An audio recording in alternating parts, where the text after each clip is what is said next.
So today's Pokemon Day, and with it, we got a Pokemon Presents. We got some news of a new update for Pokemon Pocket TCG. We got a reveal of a new Pokemon Battle Simulator type game, and we have a new trailer for Pokemon ZA, so let's just go over it. Starting off with Pokemon Pocket, they announced that there's going to be an update tomorrow, February 28th, with a new booster pack called Triumphant Light. The cover EX is going to be Arceus, and they showed some new cards for Tyranitar, Abomasnow, and Crobat. They also said that if you log in right now, you could get 3 genetic Apex packs with all of them having EXs guaranteed in them. Another game that they announced that I'm personally super excited for is Pokemon Champions. This game looks like it'll function similar to Pokemon Showdown, and they're saying that they're aiming to bring competitive Pokemon battling out to more people. It will be available to download on Nintendo Switch and iOS and Android, and a cool little gimmick that I think I saw in the trailer is that a Mega Charizard was battling a terastallized Dondozo, which looks like we'll be able to use any gimmick in any Pokemon battle and battle each other, which will be a really cool thing because I don't think we've been able to do that in the entire series ever.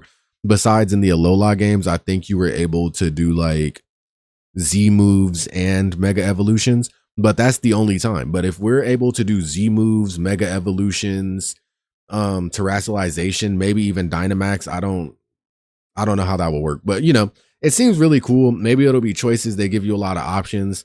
I don't know when this game will come out. They didn't give us a release date, but it looks like it's really promising.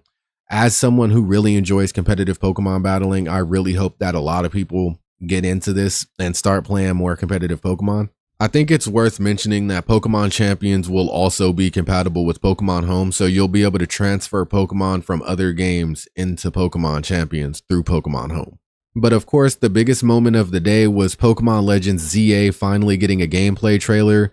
Unlike Pokemon Legends Arceus, it doesn't appear that we're going back in time. It looks like we're in modern day Lumiose City, where they're undergoing urban redevelopment as a way to help people in Pokemon coexist better.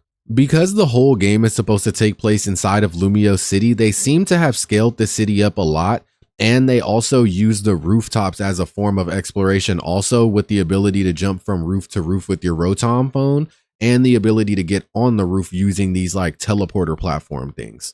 There's also wild areas in the city as a result of the urban redevelopment plan. These are the areas where the Pokemon habitats will be and where I'm guessing you'll be doing the majority of your Pokemon catching throughout the game. But I think the biggest piece of information that we got about Pokemon ZA today is that they completely revamped the battling in a way that we've never seen in a Pokemon game before.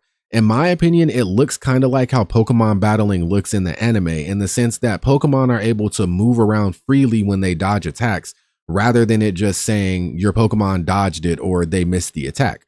They also say that they revamped how some of the moves work. For example, in the trailer, you see a Talonflame fighting a Hippowdon, and Talonflame goes for Flame Wheel, and the Hippowdon sets up Stealth Rocks. Usually, Stealth Rocks only work when the Pokemon switches in and lands on them, and it does chip damage. But in the game, the Talonflame goes for the Flame Wheel and runs into the Stealth Rocks, and it does damage, which isn't how it works in any other game. So I'm excited to see how they change the battling up. They say that it's going to be more heavy on positioning, and that's going to be how you win battles rather than just brute forcing your way through it. With Megas in the game, I think there'll still be some brute forcing because they're pretty strong, which I should also mention that the starters in this game are Chikorita, Totodile, and Tepig. So I would be looking out for those 3 fully evolved getting some new Mega Evolutions in this generation, which I'm pretty excited for that Tepig one because Gen 5 is my favorite generation. So please, Game Freak, if you're listening, please, that better be a new Mega. But I'm excited for the new stuff that they announced at this Pokemon Presents. Comment your thoughts down below, leave a like and follow, and I'll see y'all on the next one.